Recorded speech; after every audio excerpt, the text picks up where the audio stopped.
She lay undiscovered for hundreds of years, entombed in the seabed, until her wreck was finally located by a group of divers in 1971. After years of careful planning, on a cold, wet day in October 1982, the hull of the Mary Rose was raised from the seabed that had protected the ship and its contents for over 437 years.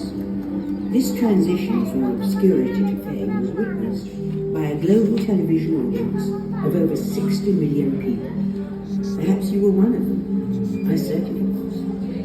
Today, the Mary Rose and her thousands of artifacts provide a unique insight into life on board the Tudor warship.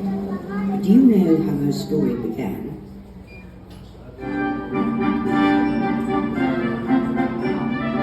It all began in 1509, when I, Henry VIII, that day became King of England. Come closer, everyone. Come here. That's it. Come beside me. I'm not as scary as I look. Come closer. I have much to tell. I was near 18 when I came to the throne. Yes, that's me up there. Hard to believe, isn't it? A great king should seek glory in just war and rightful conquest. Now, by ancestral right, I was also king of France, but I could not enforce this unless I waged war on the French, and to do this, I needed ships to carry my armies across the narrow seas. When my father died, I inherited just 5 kingships. Now, I have near 60. The first ship I built was the Mary Rose, and I paid for her out of my own purse within 10 months of my accession to the throne. She was named for the Blessed Virgin Mary and our Tudor Rose, and she proudly bears this emblem high atop her forecastle. I love to hear how she sailed. My first Lord Admiral reported, "Sir, she is the noblest ship of sail at this hour, as fast and maneuverable as a vessel a quarter of her size." I viewed her myself many times.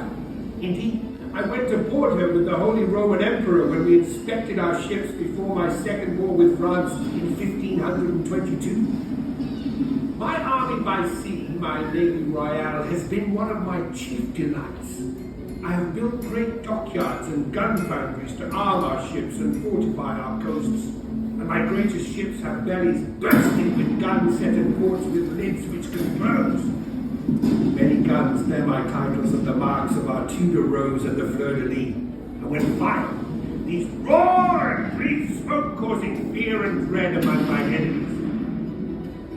My wars at sea have seen no great battles. In fact, our recapture of Boulogne a year ago was fought on land, not at sea. And now my spies inform me that more than 200 French ships are close to England, their fearsome war galleys harassing my ships and raiding our coast. Against this, I have but 80 vessels anchored here at Portsmouth Haven. Anticipating fierce battle, I have gathered my captains for a council of war on my flagship and placed men atop the mast to keep watch. My gentleman Carew has served me well, and I am making him Vice Admiral in my Mary Rose. My lords! What? The enemy is sighted by the Whites. Captains, to your ships. Tarry not. I will hasten to my army by the South Castle. Godspeed, and with God's grace the winds will favor us. The battle is upon us. The Mary Rose sails for the French fleet. Join her now.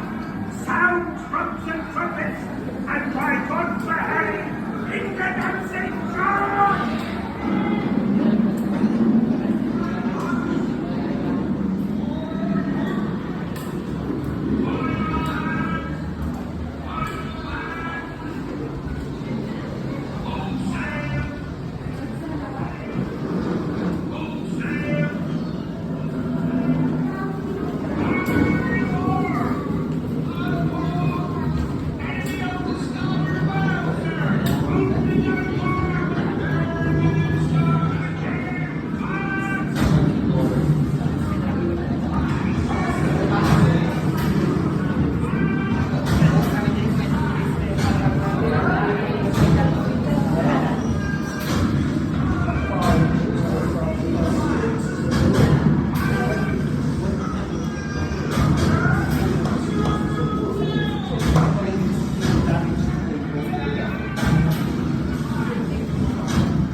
William lang.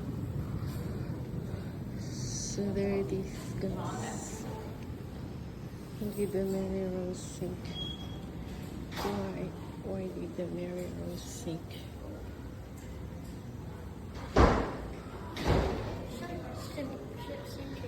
The English King Henry VIII. So this is it, guys.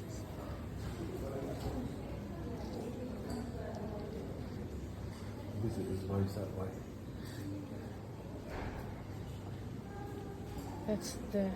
That's the real ship, guys. That sunk. The real one.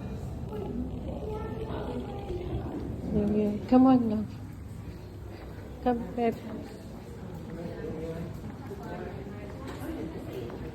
William. Yeah. It sank in July 1545. It did sank in July 1545. So this is the real ship that sank. Ito yung totoong ship na nalunod ang mga tao, lahat patay. Patay ata lahat. I don't think there was survivor. We don't know. There was survivors. Ayan po. Real. Like the top from the beams, actually, The real love? like the deck. Rosemary? Mary Rose. Very much is. The real Mary Rose So the water there, so they preserve ship. Nothing much. Ano siya? Maraming kaluluwa dyan.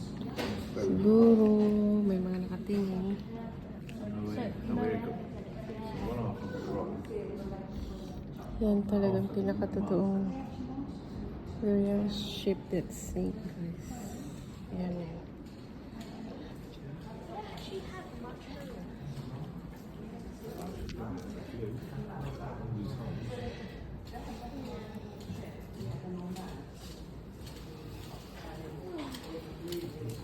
So, mag-pictures na lang ako.